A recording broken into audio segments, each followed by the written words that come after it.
इसीलिए यहां बैठे हैं। पूजा पाठ करते ही आए हैं, यज्ञ जप करते ही आए हैं, इसीलिए यहां बैठे हैं। अगर ये सब किनारे करके उस सतनाम को जान ले तो कोई भी यहां नहीं बैठेगा, सब चले जाएंगे अपने अपने घर। कहां पे? अपने मालिक के पास। ये दुनिया किसने बनाई है, इसको समझना पड़ेगा। ये दुनिया का नाम है मृत्यु लोक। आपने अपना मकान बनाया अच्छा सा, उसका नाम रखेगा कोई मृत्यु लोक? क्या रखते हो अपने घर का नाम? अच्छे अच्छे नाम रखते हो, आनंद विहार, स्वर्ग।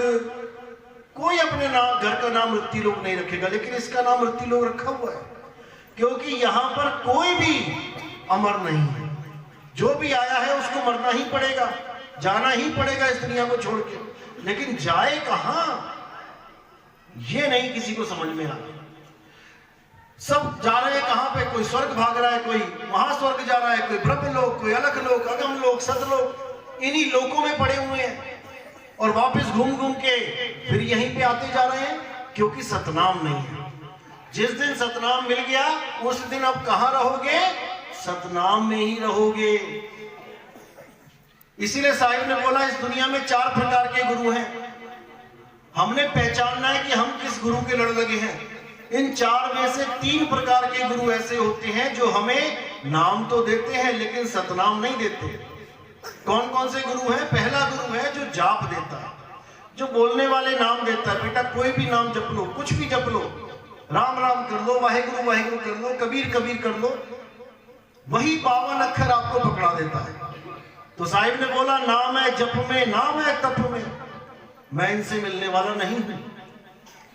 ये जो गुरु होते हैं ये चींटी की चाल वाले होते हैं। ये आपके अंदर की जो चक्रास हैं उन चक्रों में साधना करवाते हैं।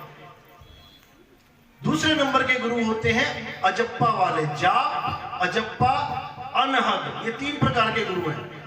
अजप्पा जाप वाले कौन होते हैं?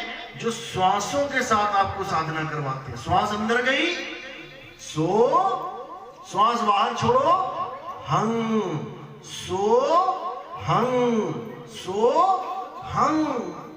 तो साहिब कह रहे जो जन होंगे जौहरी और रत्न लेंगे बिलगाए, सोहंग सोहंग जपी मुआ मिथ्या जन्म गवाए। ये जीवन झूठ में चला जाएगा। गुरुओं को समझ के 3 गुरुओं की जितने भी ज्ञान है उसको समझ बूझ के आगे बढ़ जाओगे। ये नहीं है कि उस गुरु को आप गलत बोलने लग जाओ, बिल्कुल भी नहीं।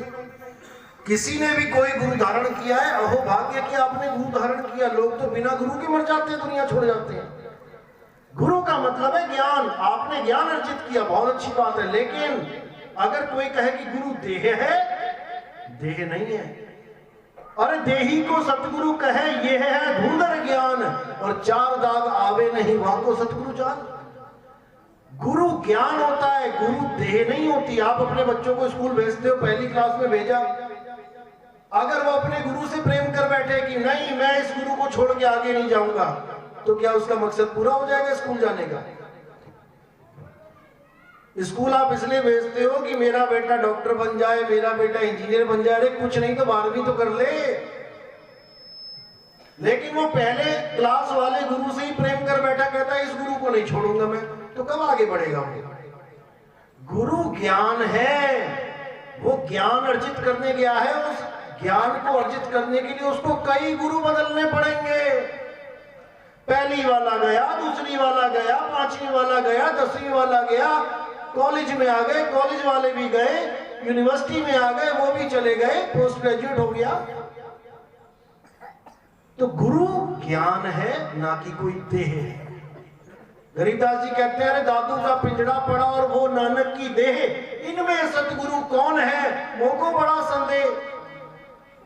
कौन शरीर को गुरु मानता है? वो पढ़े हैं नानक जी, वो पढ़े हैं दादू जी, वो पढ़े हैं सारे संत यहीं देह छोड़ के चले जाएंगे। फिर तुम उठा लोगे कंधे पे, पूछेगा कोई कौन मर गया? अरे हमारे गुरुजी मर गए। अब गुरु भी मर जाता है क्या? गुरु मर गया तुम्हें बचाएगा कौन? गुरु कभी नहीं मरता, क्योंकि गुरु देह होता ही नहीं है, देह ही मरती है। तो गुरु कौन है? गुरु है शब्द।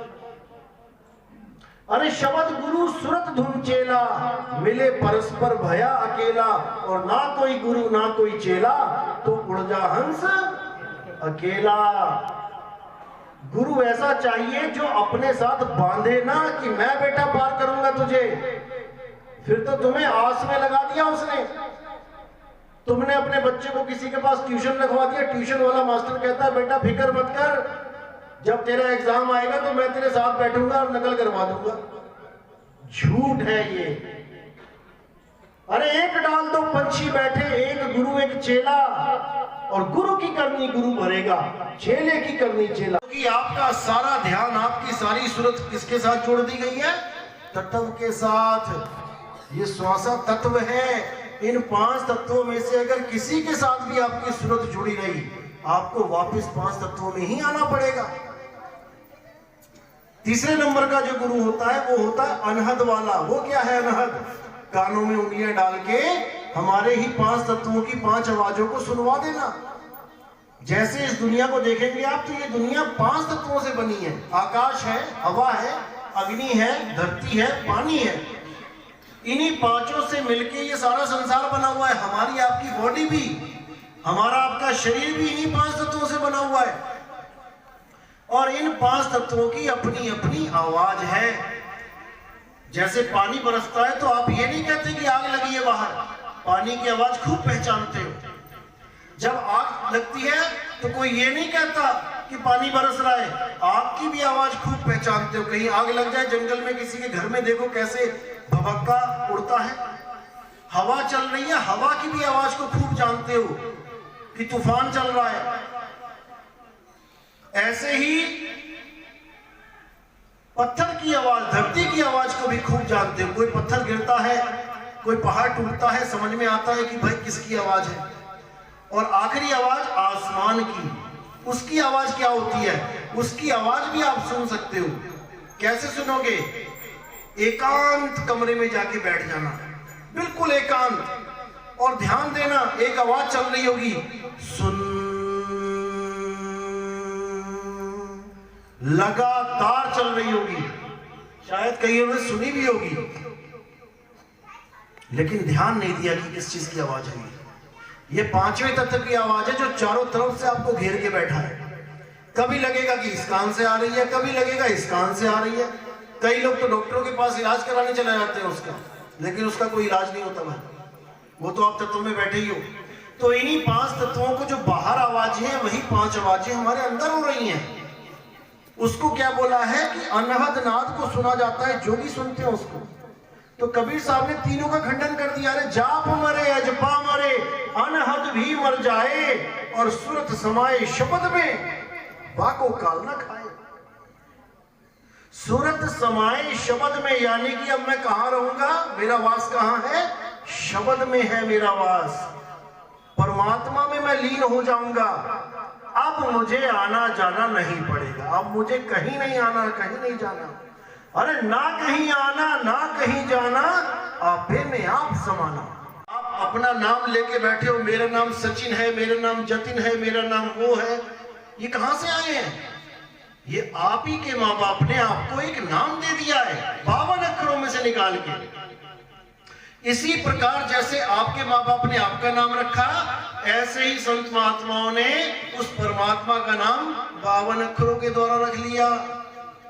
किसी ने उसको अल्लाह कह दिया, अल्लाह का आ कहां से आया? उन्हीं 52 अक्षरों में से। ला कहां से आया? उन्हीं 52 अक्षरों में से। किसी ने राम रख लिया, राम कहां से आया? 52 अक्षरों में। किसी ने कबीर रख लिया, किसी ने वाहेगुरु रख लिया, किसी ने गॉड रख लिया, कहां से आए? 52 अक्षरों में से। तो साहिब कहते 52 अक्षर जीव आधारा, और आदि अक्षर जीभ्या से न्यारा। वाही को सत्य सिमरण कहिए, और सिमर सिमर नर उतरो पारा।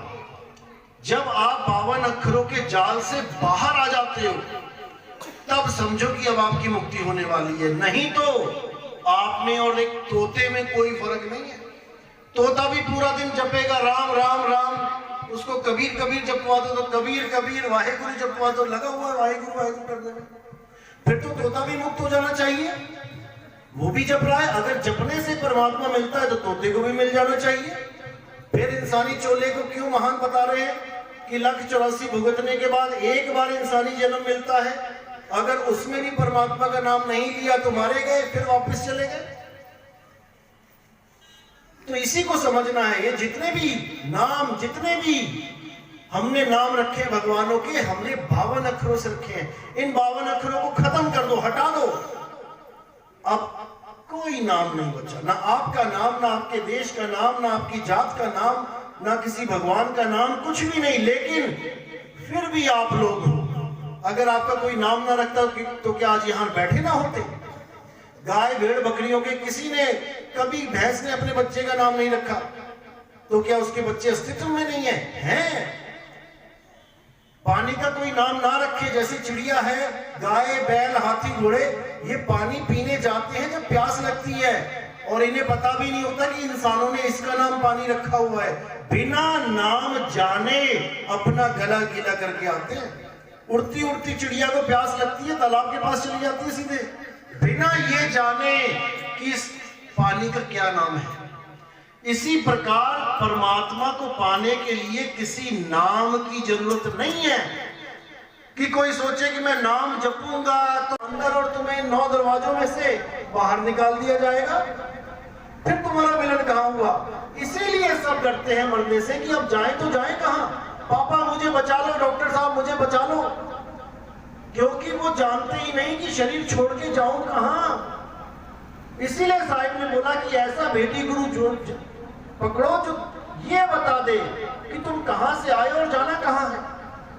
तो कहते मन की तरंग मार लो बस हो गया भजन, आदत बुरी सुधार लो बस हो गया भजन, आए हो तुम कहां से और जाना तुम्हें कहां है, इतना बस विचार लो हो गया भजन। कौन से नाम जपने में लगे हो? कोई नाम नहीं जपना, बस तुमने ये जानना है कि मैं इस काया में, आंख में दर्द है, बहुत रो रहा है, रोता रोता रोता सो गया। अब जब सो गया तो दांत भी वही है, दर्द भी वही है, लेकिन बच्चे को दर्द क्यों नहीं हो रहा? वो दर्द कहां चला गया? कहां गया? दांत तो वही है, कीड़ा भी वही लगा है, फिर दर्द कहां गया? दर्द वही है, लेकिन उसको महसूस करने वाला वहां नहीं है। वो चला गया सपने में। अब सपने में हाथी घोड़ा कुत्ता बिल्ली देख के वहां डर के मारे भागेगा, लेकिन यहां दांत के साथ उसका कनेक्शन खत्म है। और जैसे ही वापस आएगा फिर दांत पकड़ के बैठ जाएगा, मम्मी दांत में दर्द हो रहा है। अरे अच्छा खासा तो सो रहा था, तब कहां था दर्द? इसी प्रकार 9 महीने हमारा दर्द खत्म कर देता है परमात्मा। और 9 महीने के बाद जब बच्चा बाहर आता है उस आग में से, तो उसे हंसना चाहिए, रोना चाहिए कि हंसना चाहिए? कौन कौन हंसा था? कितने हंसे? एक भी नहीं हंसता। क्यों नहीं हंसता? रोता क्यों है? किसी ने सुई चुमा दी थी क्या पैदा होते ही, या किसी ने झापड़ मार दी कि तू क्या करने आ गया यहाँ पे? क्यों रोया बच्चा? क्योंकि उसकी जो सूरत लगी थी मालिक से वो टूट गई। बिना मारे रोया। जैसे किसी बच्चे को वीडियो गेम लगा हुआ है, मोबाइल में खेल रहा है, बिना मारे उस बच्चे को रुलाना है तो क्या करना है? उसका मोबाइल खींच लो, ऐसा रोएगा जैसे पता नहीं 100 झापड़ मार दी उसके किसी ने। ऐसे ही बच्चा रोता है किलकारी मार के। क्यों रोया भाई? क्योंकि वो देखता है मेरा परमात्मा कहां चला गया, ये कहां फंस गया मैं इन लोगों के बीच में।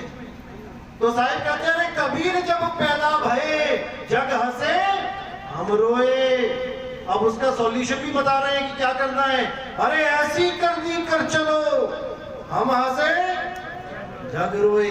कैसी कर दी? क्या करें? सोहंग सोहंग जपे। गर्म में तो सांस भी नहीं थी, बाहर आके पहली सांस ली। गर्म में तो सोहंग भी नहीं था, गर्भ में तो 52 अक्षर भी नहीं थे, कौन सा नाम जप के सुखदेव बन गए थे हम लोग? वो परमात्मा का नाम था जो हमारी सूरत ने कैच किया। इसीलिए साहिब ने बोला, सूरत फंसी संसार में तासे पड़ गई दूर, सूरत बांध स्थिर करो कहां पे? उस शब्द गुरु में। तब तुम्हें इस शरीर का आभास ही नहीं होगा, तब तुम मरते हुए हंस के जाओगे इस दुनिया से।